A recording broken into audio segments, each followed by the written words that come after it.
Married with Children was meant to be just another sitcom about a grumpy shoe salesman and his dysfunctional family. But once it hit the air, it became something no one expected. It mocked the perfect TV family, pushed boundaries that sitcoms had never dared to touch, and ignited outrage across America. And at the heart of the storm was one episode so controversial and so explosive that Fox buried it for 32 years. What could possibly make a sitcom episode too dangerous to air in 1989? The truth is deeply disturbing and will completely shock you. The birth of Married with Children. When Married with Children hit American television screens in 1987, it brought a kind of raw, unapologetic comedy that audiences had never seen before on primetime network television. For decades, family sitcoms had been built around wholesome values, polite conversations, and carefully resolved conflicts. But this show was the complete opposite. And yet, as bold and groundbreaking as it was, there was one particular episode so daring and so controversial that, if it had aired at the time, it could have destroyed everything the creators had built. Married with Children was created by Michael G. Moy and Ron Levitt, two seasoned television writers who had worked on sitcoms throughout the 1970s and 80s, but were frustrated with how formulaic and predictable the television landscape had become. At the time, America's favorite sitcom was The Cosby Show. It portrayed an upper-middle-class black family in New York and was a cultural phenomenon, praised for its warmth, humor, and family-friendly values. But Moy and Levitt wanted to do the exact opposite. They wanted to create a sitcom that tore down the idea of perfection, stripped away the moral lessons, and showed audiences a family that was messy, selfish, dysfunctional, and brutally honest. When they pitched their idea to the newly formed Fox Broadcasting Company in 1986, they didn't hide what they were going for. In internal conversations, the show was reportedly referred to as Not the Cosbys, not to disrespect Bill Cosby or his sitcom, but to highlight a bold contrast. While the Huxtables were wealthy, polished, and inspiring, the Bundys were going to be poor, crude, and endlessly frustrated. This was going to be the anti-sitcom that gave audiences permission to laugh at the failures of a family rather than admire their picture-perfect lives. Fox was the perfect home for it. At that time, Fox was brand new and desperate to stand out from the big three networks, ABC, CBS, and NBC. Unlike its rivals, Fox didn't have an established reputation to protect. It wanted to push boundaries, capture younger viewers, and take risks that the other networks wouldn't dare try. Married with Children became one of its first primetime shows, debuting in April 1987 alongside The Tracy Ullman Show. The show's signature was its unapologetic humor. Where most sitcoms ended with a life lesson, Married with Children ended with a punchline that was often crude, sarcastic, or shamelessly mean-spirited. Al Bundy insulted his wife, mocked his kids, and complained endlessly about his miserable job. Peggy drained his wallet, Kelly flaunted her looks, and Bud was the butt of endless jokes about his failures. And yet, despite their dysfunction, viewers couldn't get enough. The opening theme song also set the tone. Instead of an original jingle, the creators chose Frank Sinatra's Love and Marriage. The irony was obvious. The sweet, romantic lyrics of Sinatra's classic played over images of the Bundys' broken-down lifestyle. It was the perfect mismatch, and it became one of the most recognizable sitcom intros of its era. Over the course of its run, Married with Children lasted 11 seasons with 259 episodes, making it the longest-running live-action sitcom in Fox's history, until it was eventually surpassed by other shows decades later. For the network, it was a defining hit that proved Fox could compete with the giants. But perhaps the most important thing about Married with Children was the way it influenced the comedy that came after it. Without the Bundys, it's hard to imagine shows like It's Always Sunny in Philadelphia, Family Guy, or even South Park, pushing the same kind of boundary-breaking humor. It opened the door for TV to be darker, edgier, and less concerned with teaching morals. Still, the road wasn't easy. The very qualities that made the show popular also made it one of the most controversial sitcoms of its time. Critics attacked it for vulgarity, parent groups called for boycotts, and debates raged about whether television had gone too far. Behind the laughter, there were constant creative and political battles about how far the show could push the line without getting pulled off the air entirely. And one episode in particular would prove to be too much, so much so that it was pulled from circulation and kept hidden for over 3 decades.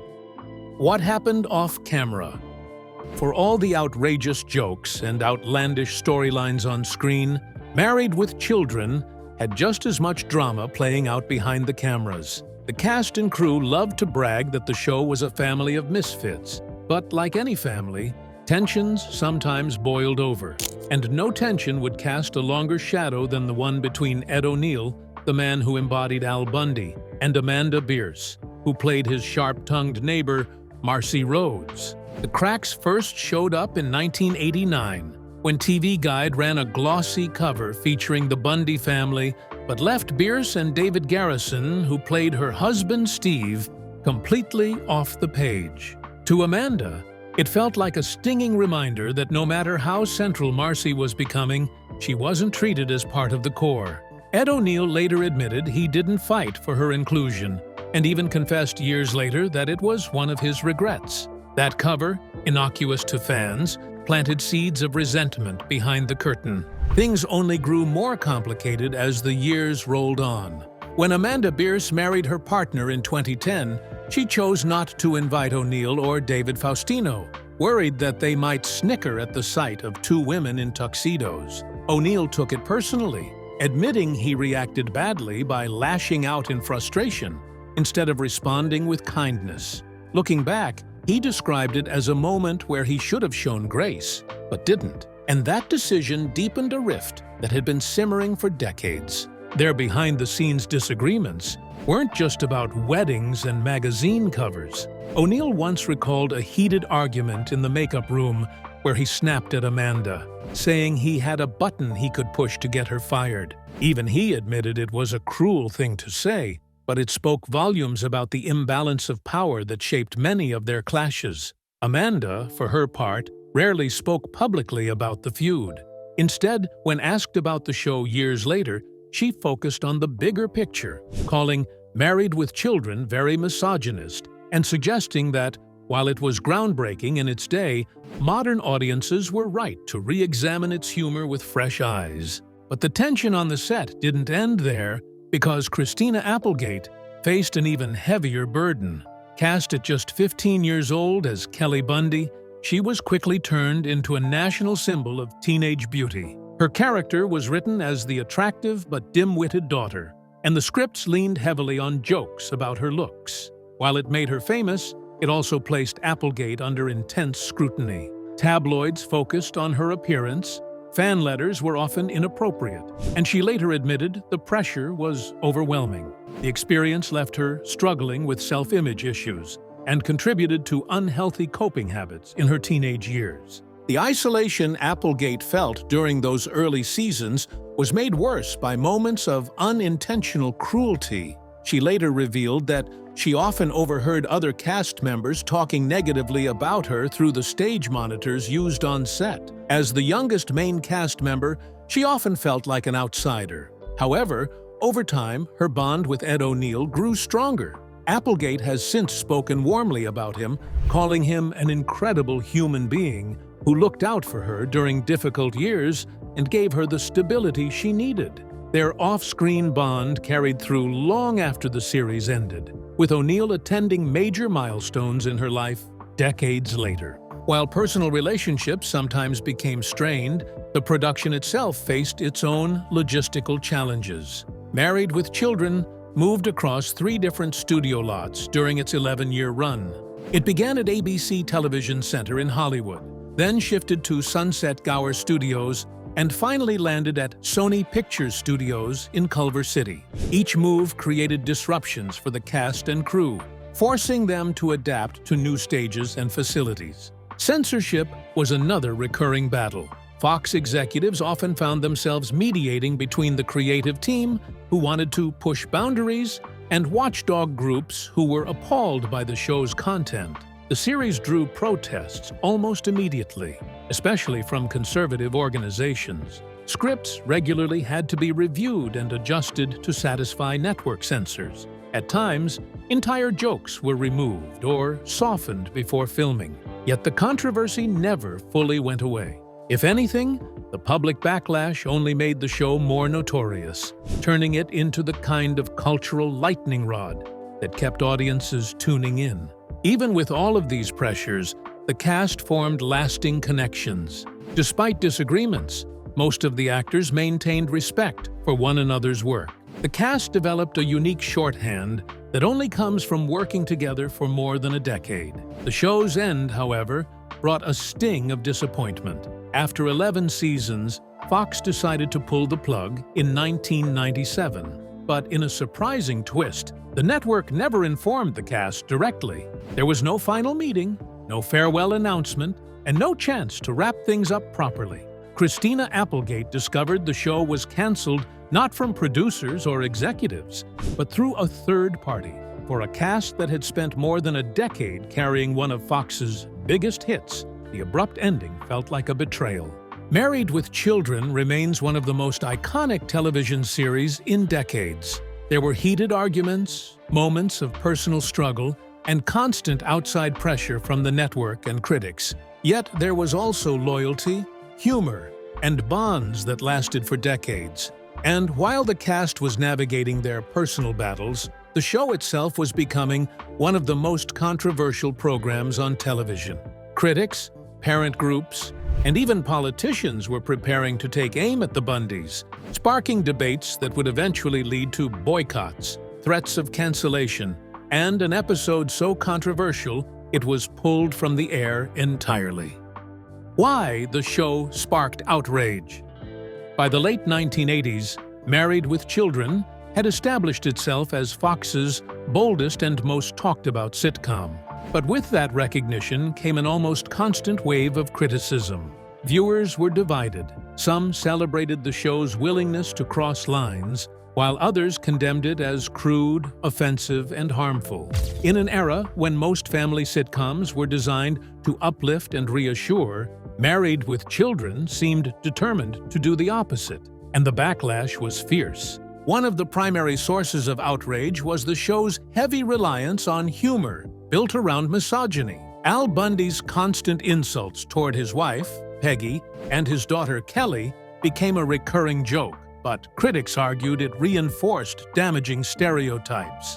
Women on the show were often targets of mockery, whether for their bodies, intelligence, or independence. The writing leaned into mean-spirited punchlines, which attracted huge laughs from live audiences, but also sparked debates in the press. One episode in particular, Crimes Against Obesity, became a flashpoint. In it, Al Bundy faces off against an organization of overweight women after his constant inappropriate jokes pushed them to band together against him.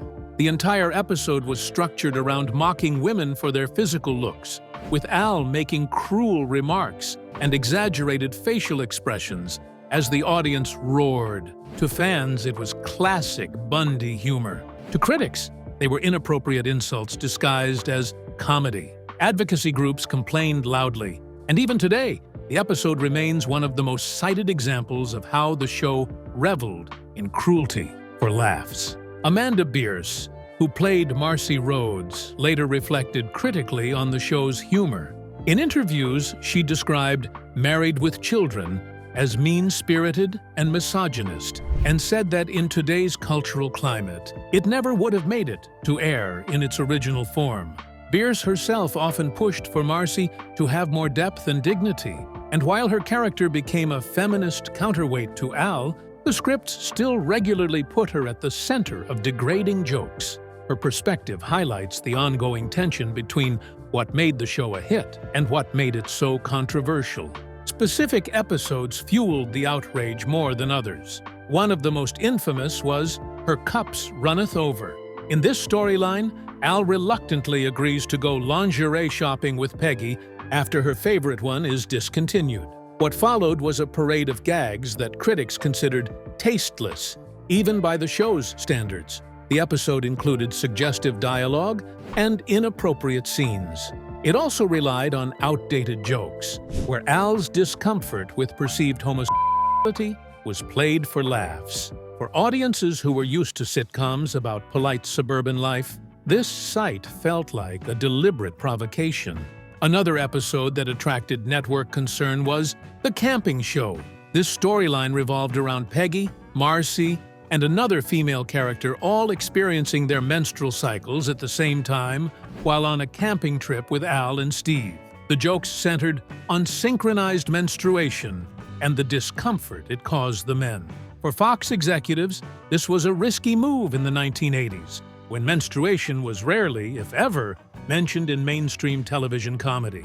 The original title, a period piece deemed far too controversial, was changed before airing. Even with the softer title, the episode was criticized as juvenile and inappropriate for network TV. These kinds of storylines created a steady drumbeat of outrage. Conservative groups accused the show of lowering television standards. Parent organizations argued that Fox was normalizing crude humor for young audiences. And television critics debated whether the show was a clever satire of the perfect family ideal or simply a platform for cheap, offensive jokes. But the controversy also had a paradoxical effect. The more critics condemned the show, the more its fan base seemed to rally around it. Viewers who were tired of sanitized, moralizing sitcoms embraced the Bundys as a form of rebellion. For Fox, this was exactly the kind of attention it needed. As a new network fighting for viewers, Fox benefited from the noise. Every protest, every angry editorial, and every demand for cancellation only made Married with Children more famous. Still, there were limits. The network had to carefully navigate between pushing boundaries and avoiding disaster. Certain jokes were toned down in rewrites, and entire episodes occasionally drew extra scrutiny from Fox's standards department. Yet, the very DNA of the show was built on shock value. That meant no matter how many complaints rolled in, the creative team wasn't going to suddenly soften Al Bundy's insults or Peggy's laziness. They leaned into the outrage, knowing it was part of the show's identity. What no one knew at the time, however, was that one particular wave of outrage was about to escalate into something much bigger. A single episode, a single complaint, and a single boycott would catapult the show into a national debate unlike anything it had faced before. And that storm would change the history of Married with Children forever. The boycott that changed everything. By 1989, Married with Children had already attracted plenty of criticism, but it was one Michigan housewife who turned that criticism into a full-blown national campaign that would forever change the trajectory of the show. Her name was Terry Rakolta, and her outrage would reignite one of the most famous television boycotts of the decade. Rakolta was a mother of 4 living in Bloomfield Hills, Michigan. One evening, she sat down to watch television with her children. On the screen was the now infamous episode, Her Cups Runneth Over, the lingerie shopping storyline filled with inappropriate gags. To Rakolta, this wasn't comedy, it was filth. She was horrified that such material was airing on network television during prime time, when families like hers were watching together. She didn't stop at being angry. Rakolta decided to take action. She began writing letters to the companies that advertised during Married with Children, demanding they pull their sponsorship. Her argument was simple but powerful. If companies continued to support the show, they were endorsing indecency on television. At a time when corporations were sensitive to public image, the pressure worked. Several advertisers quickly withdrew from the show, sending a message to Fox that the outrage was not going away. Rakolta's campaign didn't remain a private letter-writing effort. She appeared on national talk show programs, explaining why she believed Married with Children was dangerous for American families. She became the public face of the boycott, a suburban mother turned activist who saw herself as fighting back against television's moral decline. Her message resonated with conservative groups and religious organizations across the country, and soon the boycott gained momentum. For Fox, this was a serious problem. The network was still young, still trying to build credibility, and it could not afford to lose advertising revenue. In response, Fox made several moves to calm the storm. The network shifted Married with Children from its original 8:30 p.m. time slot to 9 p.m., signaling that it was better suited for a more adult audience. Executives also instructed the show's writers and producers to temporarily scale back the raunchier elements of the scripts. For a time, episodes featured fewer inappropriate innuendos and slightly softer humor. Ironically, while Rakolta's campaign was intended to kill the show, it had the opposite effect. Viewership skyrocketed. Curious audiences who had never seen Married with Children before now tuned in to see what all the fuss was about. Ratings surged, and the show became more famous than ever. For a network still establishing itself, the controversy turned out to be free advertising. Married with Children went from being a cult hit to a mainstream cultural phenomenon almost overnight. Advertisers, too, eventually came back. After the initial wave of companies pulled their spots, the ratings boost made the show too profitable to ignore. Slowly but surely, brands returned to the commercial slots, realizing that despite the controversy, or perhaps because of it, the show had secured a massive and loyal audience. The cast and creators, meanwhile, were fully aware of Rakolta's influence. Her name became a symbol of the show's battles with morality watchdogs, and she was even referenced years later in Season 9's episode, No Pot to Peas In. In that episode, Al Bundy sarcastically refers to some woman in Michigan, a direct nod to the boycott that had once threatened the show. It was the writer's way of acknowledging that Rakolta had unintentionally helped cement the Bundys' place in television history. The boycott was a turning point. It proved that Married with Children was not simply another sitcom, but a flashpoint in the cultural battles of the late 1980s and early 90s. It exposed deep divisions over what television should be allowed to show, what counted as family entertainment, and whether humor had gone too far. And yet, instead of ending the series, the boycott made it bulletproof. The show's creators leaned into the controversy, doubling down on the very style of humor that Rakolta had condemned. Al Bundy's insults became sharper, Peggy's laziness more outrageous, and Kelly's ditziness more exaggerated. The audiences loved it, and Fox realized that outrage was good for business. The show thrived for another 8 years, becoming one of the longest-running sitcoms of its era. But the boycott also left scars. Writers and producers became more aware of where the line was, and the fear of another public campaign sometimes influenced decisions behind the scenes. And this led to one single episode being kept hidden from American viewers for more than 3 decades. This episode was filmed, completed, and ready to air in 1989, but kept under wraps for 32 years. And its very existence became the ultimate symbol of how dangerous Married with Children could be when it pushed the boundaries too far. The banned episode. Of all the controversies that surrounded Married with Children, no story looms larger than the infamous lost episode. This was the one installment that Fox itself decided the public was not ready to see. Titled I'll See You in Court, the episode was filmed during Season 3, but never aired in the United States until more than a decade later. For fans, it became a kind of television myth, an episode too shocking for its time, locked away because it crossed a line even Married with Children wasn't supposed to cross. The storyline began innocently enough, at least by Bundy standards. Al and Peggy Bundy, desperate to reignite their intimacy, decide to check into a sleazy roadside motel for a night away from the kids. It was a setup rooted in the series' familiar dynamic. Al's reluctance, Peggy's persistence, and a marriage defined by frustration more than romance.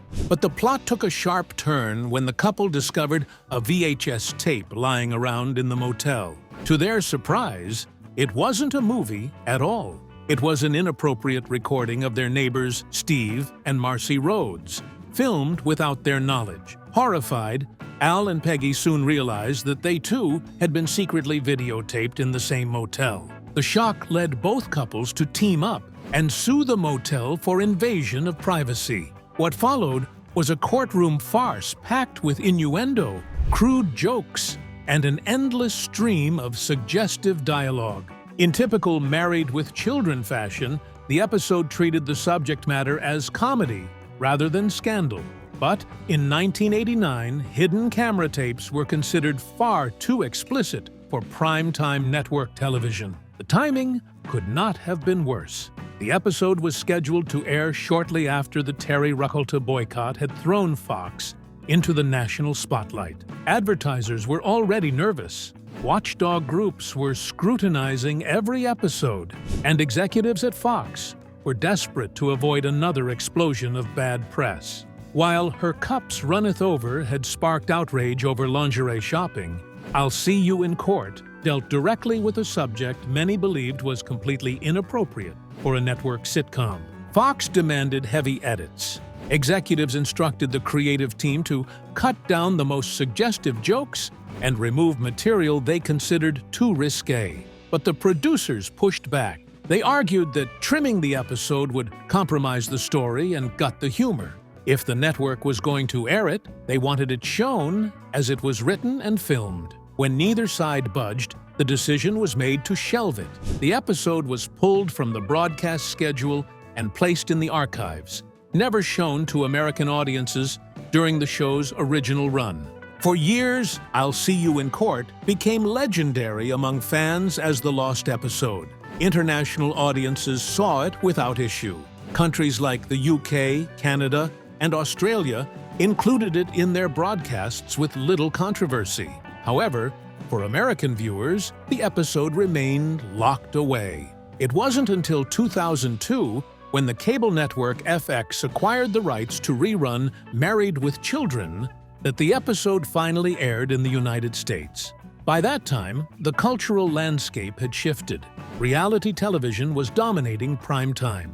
Cable shows were far more graphic, and the once shocking humor of Albie Bundy seemed tame compared to what audiences were watching nightly on other channels. When fans finally saw I'll See You in Court, reactions were mixed. Many were surprised at how mild it seemed by modern standards. The jokes, while filled with innuendo, were not significantly more explicit than what had already been shown in dozens of other episodes. For these viewers, the decades-long ban seemed almost laughable, and a reminder of how strict network standards had been in the late 1980s. Others, however, viewed the episode as a historical artifact. It wasn't about the shock value anymore, but about what the censorship symbolized, the tightrope that Fox had to walk in order to survive during its early years as a network. The episode's eventual release on DVD box sets further cemented its place in the show's history. Fans could now see the storyline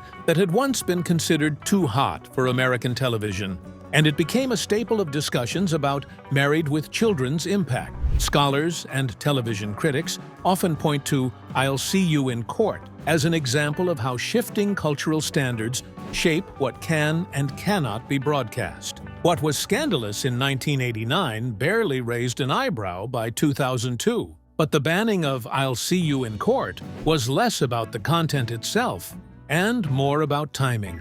Coming right on the heels of Terry Ruckelta's boycott, Fox executives were terrified of feeding the flames of outrage. They were willing to sacrifice one episode in order to protect the long-term survival of the series. Ironically, by doing so, they gave that episode a mythic status it never would have achieved otherwise.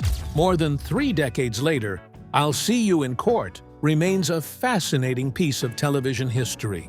It's a reminder of how far the medium has evolved and how one sitcom about a dysfunctional family managed to challenge cultural norms, anger parents, attract boycotts, and still become a phenomenon. What was once hidden is now celebrated as part of the very identity of the show. Brash, unapologetic, and unafraid to make people uncomfortable. And that's why the story of the banned episode isn't only about censorship, it's about how the show turned outrage into longevity. By daring to cross lines, even when it meant shelving an episode for 32 years, the Bundys made sure they would never be forgotten. Have you seen the lost episode? Drop your answers in the comment section below. If you enjoyed this video, don't forget to click on the next video on your screen, like this video, and subscribe to our channel for more updates.